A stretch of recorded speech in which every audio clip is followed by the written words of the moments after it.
Penguin पहाड़ों की तरफ क्यों गया?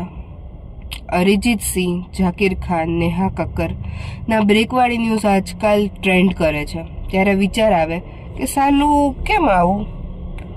માણસ પોતાનું પેશન શોધે અને એના માટે કામ કરે, પછી નામ મળે, ઓળખાણ મળે, પૈસા મળે, પોતાનું આખું જીવન એમાં સમર્પિત કરી દે.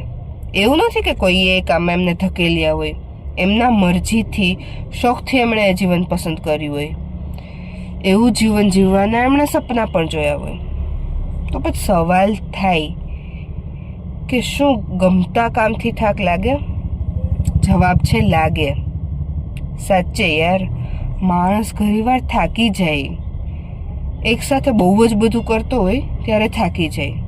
ભલે ને ગમતું કામ કરે તો પણ થાકી જાય. જીવનમાં બ્રેક જરૂરી છે. જો આપણે સ્વેચ્છાએ બ્રેક ના લઈએ ને તો જીવન લેવડાવે, માંદગી સ્વરૂપે લેવડાવે. આમ ઘણીવાર કંઈ ના કરવાનું મન થાય કે આજે કંઈ જ નથી કરવું, બસ પડ્યા રહીએ. ભલે આંખ ખુલી ગઈ હોય, નીંદર ઉડી ગઈ હોય તો પણ સૂતા રહીએ. શું આ રોજ રોજ આલામ પર ઉઠવાનું, ઘડિયાળના કાંટે ભાગવાનું, બધાનું વિચારવાનું, ગણતરીઓ કરવાની, વિચારીને બોલવાનું, ફૂકી ફૂકીને પગલાં ભરવાના, અને આ જ બધામાં ગમતા કામ કરતાં પણ થાકી જવાય છે. એટલે જ પછી પેંગ્વિન બનીને પહાડો તરફ ભાગવું પડે છે. સાચી વાત ને?